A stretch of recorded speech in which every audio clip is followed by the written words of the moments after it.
Notre parcours en tant que couple. On s'est connus, ça va faire 8 ans. Et c'était au moment où moi j'ai fait mon coming out. Je me suis divorcée de mon ex-mari. Et Adriana à ce moment-là était célibataire. On s'est connus par les réseaux sociaux.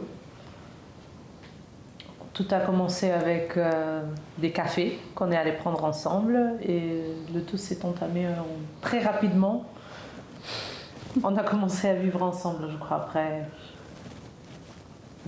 beaucoup trop vite. Après 3 semaines. Après ces 3 semaines, on est allé vivre ensemble. Au fond, j'ai toujours su, mais comme j'ai grandi dans une famille catholique et notre société était quand même encore à l'époque, y est encore assez fermée par rapport aux couples du même genre, j'avais peur de m'assumer. Et grâce à ma grande sœur qui était derrière moi et qui m'a dit écoute, sois qui tu es et sois heureuse, c'est à ce moment-là que j'ai décidé de vivre ma vie comme bon me semble et pas comme les gens voulaient que je la vive. Et ça s'est enchaîné l'un derrière l'autre.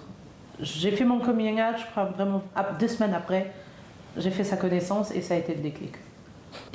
Oui, moi j'étais célibataire depuis un bon moment déjà. Moi j'avais fait mon coming out il y a bien beaucoup plus de temps. J'étais bien confortable dans ma peau et je pense que ouais, ça a été un peu instantané.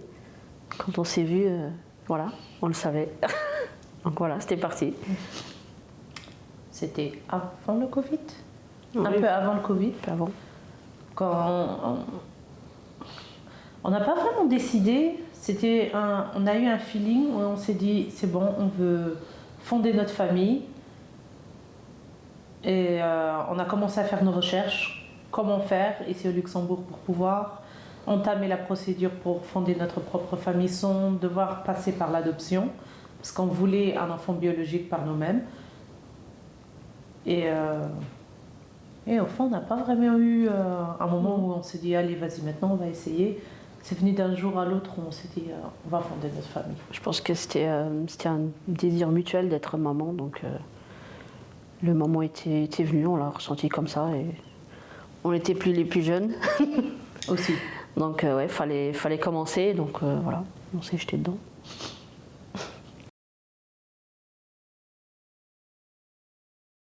Je pense qu'on n'est peut-être pas l'exemple le plus majestique. On a vraiment, alors, on a eu de la chance. Dès qu'on a commencé à faire nos recherches et qu'on a passé les premiers appels pour avoir des informations, on a tout de suite été mis à l'aise. Jess, elle a une petite anecdote quand elle a appelé au CHL. J'ai appelé au CHL pour demander par rapport à comment faire, parce que j'ai une collègue de travail qui est maman célibataire. Et elle m'avait dit qu'on pouvait demander au centre hospitalier du Luxembourg pour faire une insémination en tant que couple du même genre. J'ai téléphoné, j'ai demandé à la dame les informations que j'avais besoin, comment était la procédure, comment le tout s'est déroulé. Et quand elle a fini de m'expliquer, je lui ai demandé le prix. Parce que je sais que dans d'autres pays, on doit payer le tout de sa propre poche. Elle me regarde, elle me fait ah ben non madame, c'est la caisse de maladie qui paye. La caisse de maladie qui paye, mais on est dans un couple lesbien. Oui madame, même si vous étiez un schlumpf, c'est la caisse de maladie qui paye. J'ai cru que c'était que pour les couples hétérosexuels qui avaient des problèmes à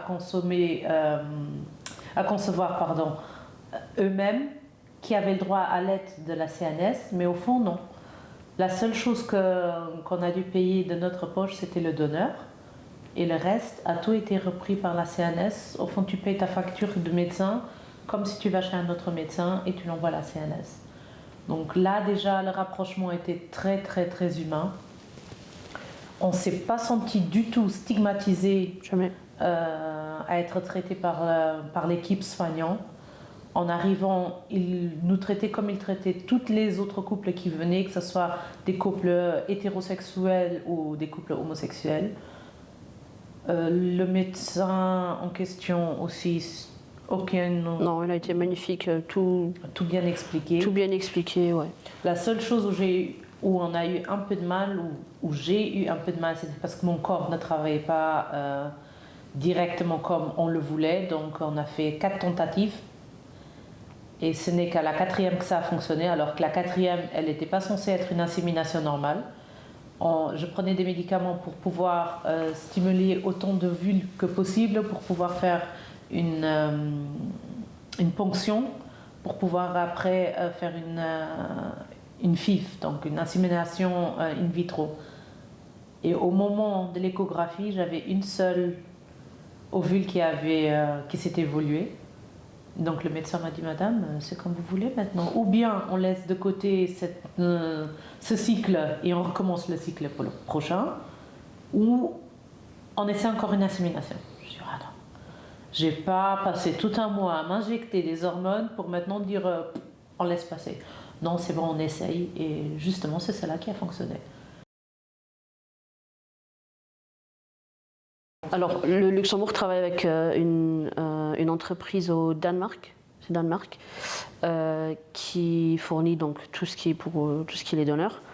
Ça se passe un peu comme sur Amazon. Tu cliques les critères que tu veux et si tu veux un blanc avec les yeux bleus, c'est ce que tu vas chercher. Mais voilà, tu cliques vraiment les critères que tu veux. Tu peux choisir entre taille, couleur des yeux, couleur des cheveux, ton de peau, tout. Vraiment, c'est au gros choix. Et du coup, voilà, le Luxembourg travaille avec cette entreprise et ce qui se passe, c'est que tu peux choisir, et c'est pas partout pareil. Au Luxembourg, tu peux choisir si tu veux un donneur connu ou inconnu. L'inconnu, bon, donc c'est inconnu à 100%, il saura jamais, donc tu pourras jamais le rechercher, le trouver ou quoi que ce soit. Et le donneur qu'ils appellent connu, en fait, c'est un semi-connu. Ce qui se passe, c'est que jusqu'à la majorité de l'enfant, il y aura un contact. Tu peux pas le chercher, l'enfant ne pourra pas chercher, sauf s'il y a une urgence médicale. Genre si ton enfant a besoin d'un don, d'organe ou de quoi que ce soit, voilà, tu peux toujours faire recours. Sinon, jusqu'à sa majorité, il n'a pas droit. Mais une fois majeur, l'enfant peut aller chercher des informations et peut le contacter s'il veut. Mais que l'enfant. Voilà. Nous, en tant que maman, on ne peut pas décider, quand il aura 18 ans, de commencer à faire les recherches. Mais le donneur qui a signé qu'il va être connu laisse aussi sur le site une lettre écrite à la main pour l'enfant, où il explique pourquoi il a voulu être donneur, et un message vocal aussi pour l'enfant, où il dit à l'enfant que si au cas où, en tout cas dans notre cas, si tu as l'envie de me rechercher et de savoir d'où viennent tes origines, tu as toujours la possibilité de prendre contact avec moi. Sachant qu'au début, on avait un peu de mal pour choisir, parce que si on prenait connu ou inconnu, parce qu'on n'était pas sûr. On s'est dit, on n'a pas envie de prendre connu, parce qu'on n'a pas envie que quelqu'un se pointe un jour à notre porte et nous dise c'est mon gosse, c'est mon enfant, je veux mes droits. Donc au fond, le donneur, il signe un papier quand il fait son don de sperme, où il confirme qu'il ne veut aucun droit sur s'il y a un enfant qui est conçu, mais que si l'enfant veut, il peut prendre contact avec l'enfant. Mais il gaat als een rasta of. Oui, en fait, il. Oui. Ouais.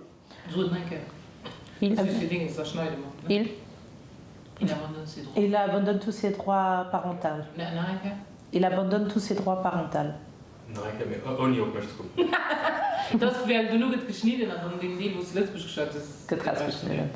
Il abandonne tous ses droits parentaux à ce moment-là. Et la seule chose que le donneur a comme information, c'est que quelque part sur la planète Terre, il y a eu une grossesse qui a fonctionné avec un de ses dons. Il ne saura pas si la grossesse est allée à terme, si l'enfant en question est en bonne santé ou non. Il saura seulement qu'il y a eu un test positif avec son don. Mais pour nous, c'était très important que notre fils ait la possibilité de rechercher ses origines une fois majeur. Parce que c'est quand même une partie de lui. Et ça se peut qu'un jour il arrive et qu'il dise, écoute, je sais d'où je viens côté de mes mamans, mais je voudrais savoir d'où viennent mes autres origines. Pour mes parents, ça a été très compliqué parce que j'ai lâché une bombe à ce moment-là. Non seulement je leur disais que j'allais divorcer, mais en plus je leur ai dit dans la même phrase que j'étais lesbienne. Donc ils sont tombés de très haut. Ils ont eu du mal pendant certains mois pour accepter. Et au moment où on s'est mis en couple, ils ont eu beaucoup de mal. Je voyais qu'ils faisaient l'effort. Ils faisaient l'effort d'accepter, mais on sentait qu'il y avait encore des ressentis. Et peu à peu, je vais dire peut-être 6 mois quand même ça a pris. Et après ces 6 mois, ils ont commencé à s'ouvrir, quand ils ont commencé à connaître un peu mieux Adriana. Because I'm awesome. Ils ont commencé à l'accepter comme elle est. Ils ont remarqué aussi comment j'avais changé au niveau de ma vie, que j'étais beaucoup plus heureuse, beaucoup plus épanouie.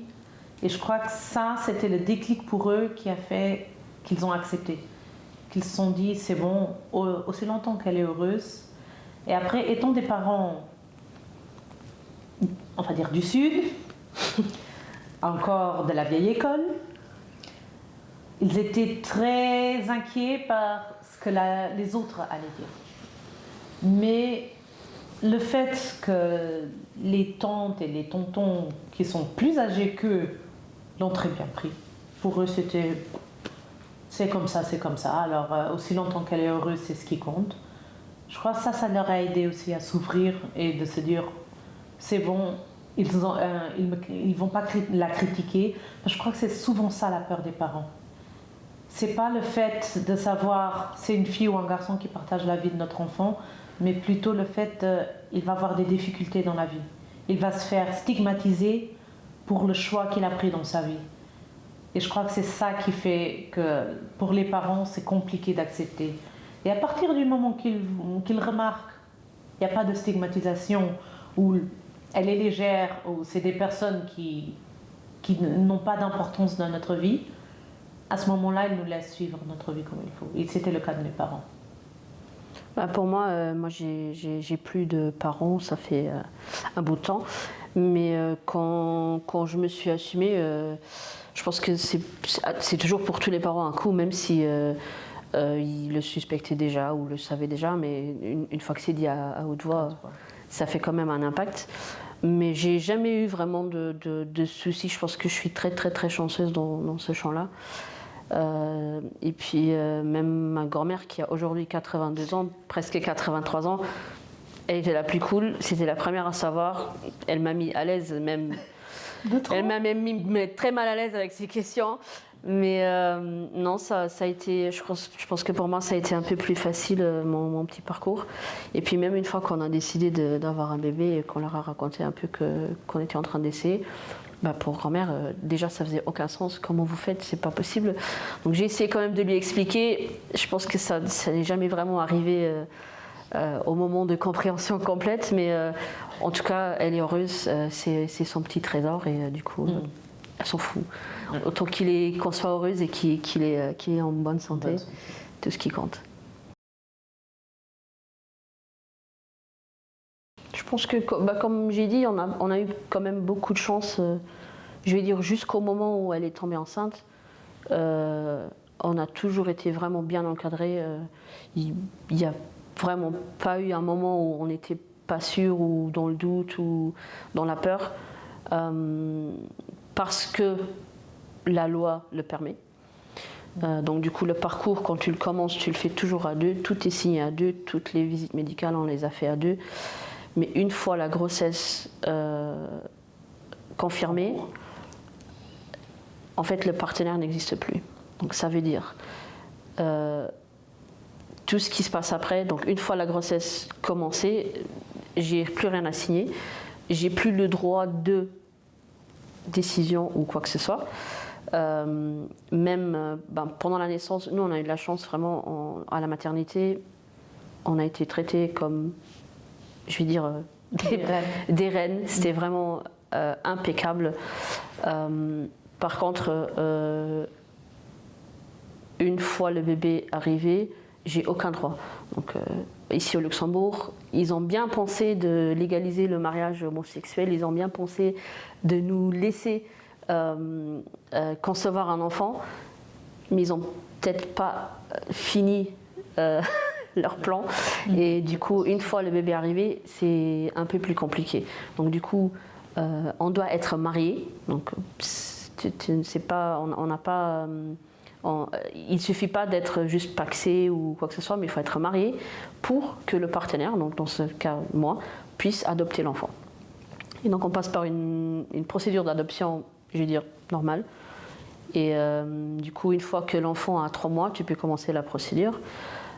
Si tu es dans mon cas, qui n'est pas né ici au Luxembourg, c'est un peu plus compliqué parce qu'il faut aller chercher les papiers ailleurs, donc ça peut durer du temps. Mais voilà, donc je pense que tout le parcours jusqu'à la grossesse, c'était merveilleux. Même pendant la grossesse, je pense qu'on n'a pas eu de problème. Le gynécologue, pardon, il était au courant, donc on y allait à 2. Il n'y a toujours pas eu de soucis. Mais voilà, pour enregistrer l'enfant ou pour quoi que ce soit, t'es même pas tuteur, donc t'es juste, tu existes quelque part, mais tu n'existes pas vraiment. Donc ça, c'est un peu peut-être un point à évoluer dans notre loi, mais voilà, je pense que ça peut pas toujours être parfait pour tout le monde. Donc.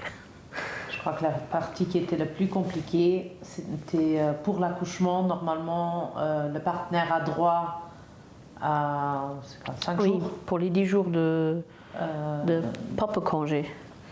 Donc quand l'enfant est né, le partenaire, normalement le papa, il peut prendre les 10 jours. Donc c'est les 10 jours que tu as besoin déjà pour faire tout ce qui est papier, pour légaliser l'enfant et tout ça. Et moi j'ai pris du congé légal. Donc, j'avais déjà, heureusement, je travaille dans une entreprise qui m'a permis d'être assez flexible dans ce cas-là. Et j'avais déjà prévenu, il est prévu pour l'époque de telle et telle date. Donc j'avais déjà dit à mon chef, si je t'appelle un jour, je te fais un message, écoute, j'ai besoin des 10 jours, c'est que vraiment c'est le temps. Et heureusement, ça s'est bien passé. Mais voilà, c'est même pour s'il est malade, tu peux prendre tes jours comme maman ou comme papa. Moi, s'il est malade et qu'elle ne peut pas prendre des congés ou quoi que ce soit au travail, moi je dois prendre sur mes congés pour pouvoir le garder. C'est le bémol. C'est le bémol un peu de la loi luxembourgeoise aujourd'hui, je pense.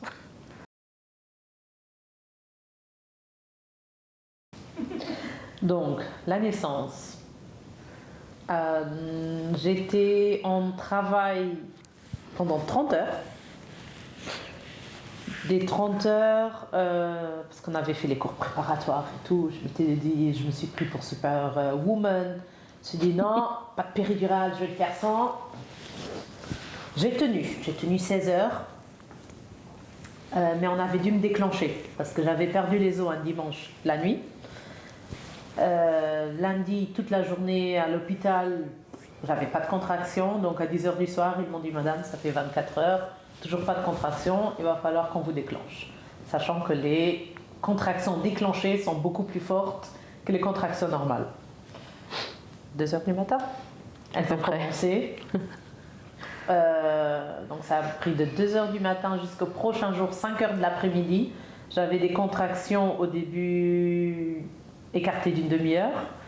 Après, elles se sont rapprochées. À la fin, chaque pas que je donnais, j'avais une contraction. Mais je dilatais pas et j'en pouvais plus parce que j'avais pas pris de péridurale, donc j'avais mal à chaque pas que je faisais, mais j'étais tellement motivée, je me suis dit allez, il faut que tu marches parce que c'est que comme ça que tu vas dilater. 7 km on a fait. 7 km dans l'hôpital. On a fait 7 km. Dans les escaliers.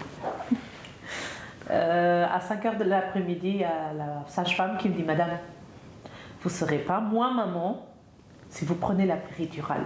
Parce que là, ça fait quand même 16 heures que vous souffrez. J'étais en pleurs, j'en pouvais plus. Je me suis dit, c'est bon, allez, on l'a fait. On m'a posé la péridurale. Au moment où la péridurale a pris, le médecin a remarqué que la poche n'avait pas complètement rompu. Donc c'était pour ça que ça n'avançait pas.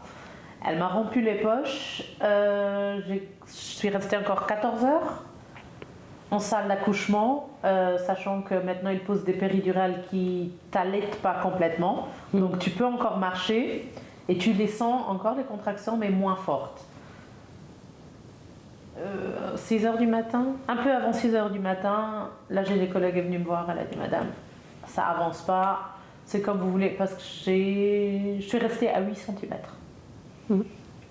Donc il manquait les 2 petits centimètres pour que... Et le col ne s'effaçait pas complètement. Donc elle m'a dit ou bien on passe en césarienne maintenant, ou vous attendez 8 heures du matin que votre médecin arrive, sachant que peut-être il faudra quand même passer en césarienne. J'étais tellement crevée, je me suis dit ça fait 30 heures, sortez-le, j'en peux plus. Ouais. Donc je suis passée en césarienne, tout s'est bien passé heureusement, avec un peu de peur, mais tout s'est bien passé. Au moment où ils l'ont sorti, je ne sais pas si c'est le fait que ça a été une césarienne, mais au premier moment, tu ne sais pas comment réagir. Quand ils l'ont posé sur moi, encore en salle d'op, là, à ce moment-là, j'ai commencé à pleurer. Mais je crois que réaliser vraiment que j'étais devenue maman m'est venu un jour après. Quand tous les médicaments ont commencé à partir, après j'ai eu un petit baby blues parce que j'avais pas les montées de lait.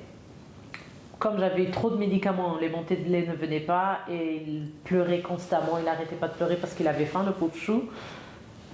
Et quand c'est venu, je crois que là c'était vraiment le moment où je me suis dit, quand il a pris sa première vraie tétée, je me suis dit, t'es maman, t'as un petit être qui est une partie de toi et tu vas devoir t'occuper toute ta vie de lui. Mais ça a été le plus beau moment, je crois, jusqu'à maintenant de toute ma vie. C'est les jours de l'entrée en maternité jusqu'à ce qu'il arrive, tu l'oublies. Tu ressens plus lourd comme ils étaient le moment où tu les vivais, quoi. Ça a changé, le rapprochement a changé. Ça change le rapport entre nous. Parce qu'au début, je crois que avant qu'il y ait un enfant, on a quand même toujours on garde toujours quelque chose en tête où on se dit si ça marche pas, je pars de mon côté, elle partira de son côté. Et à partir où il y a un moment qui rentre, un enfant qui rentre dans le cercle, il n'y a pas de si je veux plus la voir, je la verrai plus. Et je crois que ça a complètement changé notre façon de voir. Tu commences à le voir un peu différemment. Tu reconsidères un peu. Tu reconsidères les choses. Tu t'énerves pas pour des trucs où peut-être avant tu t'énervais, tu te disais allez vas-y, va faire ta vie de ton côté, moi je vais faire le mien de mon côté. Là maintenant tu réfléchis à 2 fois avant de prendre une décision. Et avant de réagir aussi. Ouais. Avant de réagir excessivement. Excessivement. C'est ça notre problème.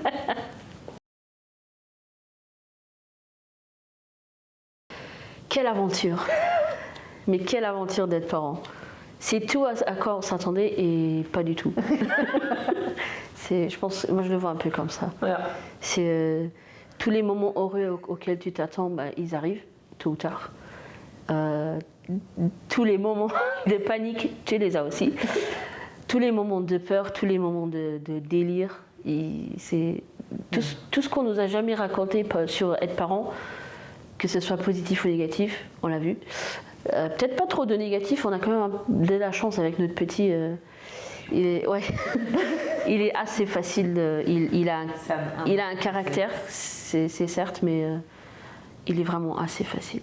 Il est très compréhensible et il écoute. Il a 2 ans, il écoute, ce qui est très bien. Je répète, il écoute. Et ouais, en tant que les petites crises d'enfants, il les ont toutes, mais sinon, je pense qu'on n'a jamais été surprise par un moment où on s'est dit je sais vraiment pas quoi faire.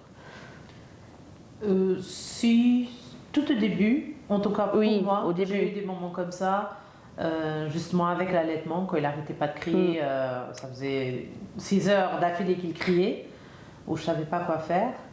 Mais c'est vrai que c'est un enfant très facile de gérer. Il est très compréhensible pour son âge. Moment, oui, c'est comme faire de la montagne russe. Tu as des hauts et des bas, tu as des moments où tu te dis mais pourquoi j'ai pris cette décision. Et après, c'est le moment où il te regarde avec ses yeux de petit chien abattu et tu te dis ah tiens, c'était à cause de ça. C'est pour ça, ouais. Quand il prend ta main et qu'il te dit viens maman, on va danser. Oui, ou tout justement, ou quand il vient qu'il te prend dans ses bras parce qu'il veut être câliné. Je crois que c'est les meilleurs moments. Quand ils sont malades, c'est les pires moments. Pas parce qu'ils sont malades, mais parce qu'on les voit souffrir à ce moment-là. Mais c'est des va-et-vient en tant que parent. Je ne changerais pas ça pour aucun or du monde. Ouais. Même s'il y a des moments où je suis très fatiguée, où je me dis je veux dormir, laisse-moi tranquille, mais ça en vaut la peine.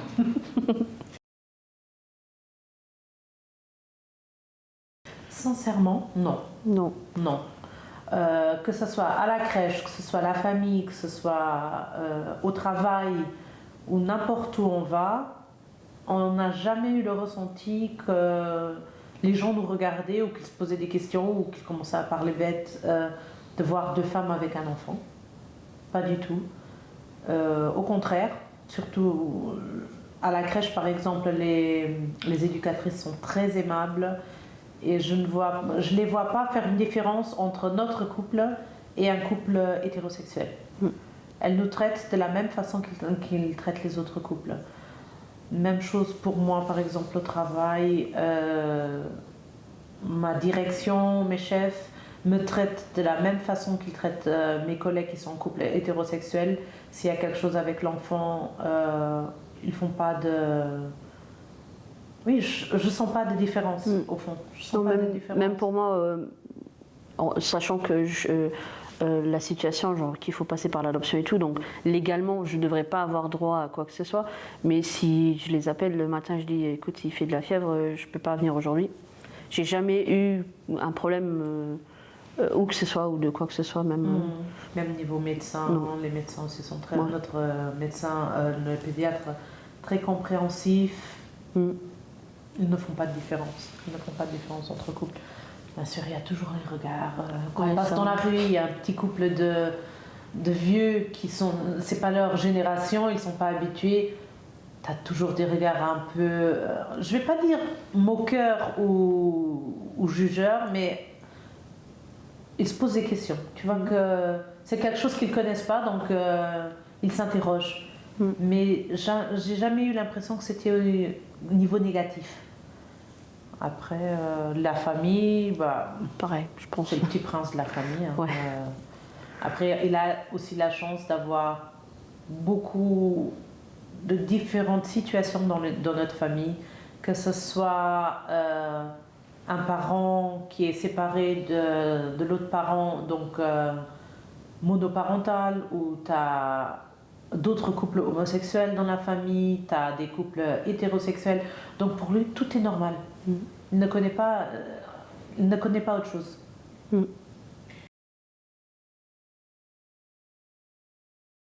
C'est une conversation qu'on a eue et on a décidé toutes les deux ensemble, donc on voulait être sincère avec lui. Il lui a expliqué que biologiquement, on ne pouvait pas avoir d'enfants ensemble et qu'on a pris recours à un donneur. Et lui expliquer comment ça a été fait.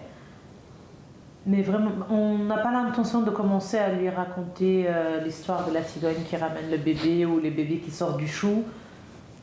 Lui expliquer simplement et directement la vérité. Lui dire la vérité et lui dire comment ça a été fait. Et je crois que c'est ce qu'il faut faire avec les enfants. Il faut arrêter de trop les dorloter, faire en sorte qu'on leur cache les vérités et on ne les protège pas au fond en leur cachant les choses.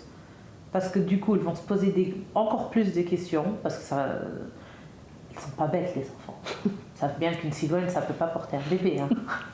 Donc à ce moment-là, pour nous, c'est important qu'on lui explique vraiment en détail, et on verra au fur et à mesure comment il posera ses questions, de lui répondre sincèrement à ses questions.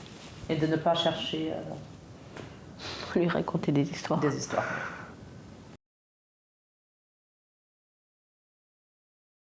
Les valeurs, la plus importante, sois qui tu es. Sois fier de qui tu es. Et tu peux devenir ce que tu veux aussi longtemps que tu te respectes toi, que tu respectes ton entourage. Et pour le reste, ton chemin se viendra tout seul. Et aussi longtemps qu'il y a de l'amour. C'est une question qu'on m'a posée il y a encore quelques jours, une collègue de travail qui me disait « Oui, mais un jour il demandera où est son papa ?» Non, parce qu'il n'a pas de papa, donc pourquoi il devrait poser ? Ah oui, mais tout couple, il y a une maman et un papa. Je dis non, pas tous les couples. Tu as des couples monoparentaux, tu as des couples du même genre comme dans notre cas. Et ce qui est important, c'est que tu expliques qu'un couple est fait d'amour. Et pour le reste, n'importe, que ce soit une maman, un papa, une famille est constituée d'amour. Tu as aussi des grands-parents qui élèvent leurs petits-enfants. Et ce n'est pas parce que c'est les grands-parents que c'est moins une famille que l'autre couple où il y a la maman et le papa. Donc aussi longtemps qu'il y a l'amour, le respect, c'est ce qui est important pour moi et c'est les valeurs qu'on veut lui transmettre.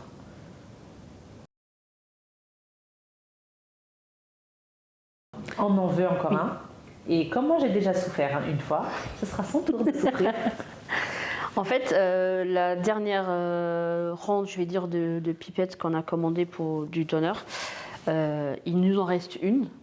Donc, normalement, tu peux les garder pendant 5 ans. Après, tu peux les garder pendant plus longtemps, mais d'office, c'est 5 ans. Et du coup, on va essayer de lui faire un petit frère, une petite sœur biologique. Donc, on va essayer de prendre le même donneur. Et si tu peux... En fait, on va comparer la compatibilité entre moi et le donneur. Et sauf si vraiment c'est zéro compatibilité, alors on va pas essayer, ça vaut pas la peine. Mais sinon voilà, on va essayer de prendre le même donneur et faire en sorte qu'il y en ait un deuxième comme lui.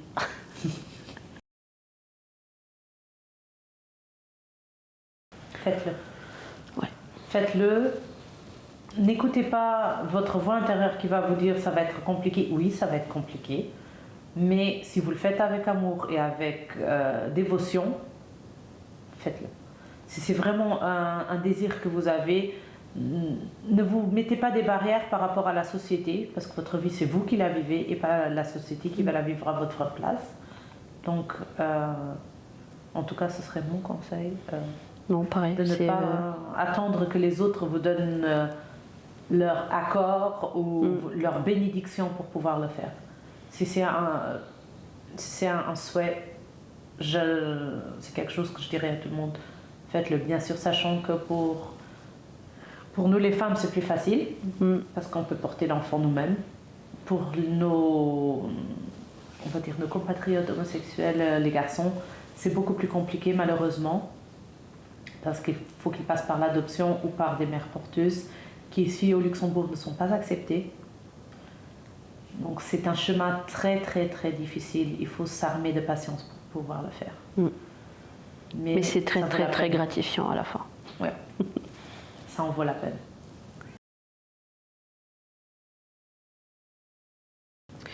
Dans la généralité, je pense que ça permet un peu à tout le monde de voir qu'une famille, comme on a déjà dit plusieurs fois, c'est pas une maman, un papa, l'enfant, le chien, la maison. Non, une famille, ça peut avoir beaucoup de formats différents, ça peut être beaucoup de situations différentes. Et surtout que ça se passe pas beaucoup plus différemment pour nous que pour un couple normal. Je pense que tout le monde passe par la peur pendant la grossesse. Quand on fait le déclic, on dit on va être parents, ça fait peur. Comment on va faire? Est-ce qu'on va s'en sortir? Et c'est pas différent pour nous. Et même quand l'enfant est là, je pense qu'on est tous humains. On y passe tous par le même. Donc. Et comme vous l'avez entendu, on est juste normal. Ne mordez pas. On ne mord pas toujours. Non, je crois que tout ce qui est niveau famille, c'est comme Adrienne a dit, il y a beaucoup de formes, c'est comme l'arc-en-ciel, il y a beaucoup de couleurs. Même chose pour une famille, ça peut avoir beaucoup de formes et beaucoup de couleurs. Et on a besoin de toutes les couleurs pour former l'arc-en-ciel. Yes. Et c'est, tu as utilisé le mot normal, on est un couple normal. Mais, et un enfant ne fera jamais la différence entre deux mamans, une maman et un papa. Il va commencer à faire la différence si nous, on commence à lui mettre dans la tête qu'il est différent. N'est pas normal. Parce qu'un enfant ne ressent quelque chose que anormalement si on lui fait comprendre que c'est anormal. Donc, la chose la plus normale du monde, c'est être une famille avec amour et du reste, n'importe le genre de la famille. Parce qu'on t'aime bien. Mais oui. Pourquoi pas, je pense que c'est justement l'occasion de briser un peu le tabou peut-être. Comme j'ai dit déjà, le mot normal il est très très très fort. Je pense que tout le monde a une vision différente de ce qui est normal. Mais comme Jess a dit, ça part du principe de l'amour. Donc une famille, c'est de l'amour. Ça devrait toujours être de l'amour. Et qu'on soit deux femmes ou que ce soit deux hommes ou un homme, une femme ou une femme seule, un homme seul, peu importe. Je pense que encore aujourd'hui, on n'en parle pas assez. Et il y a toujours quand même des préjugés, justement par la misinformation. Du coup, pourquoi pas planter un peu notre graine dans la société et vous montrer que finalement on est normal. On n'est peut-être pas trop normal, mais on est normal. Voilà. Tu coupes ?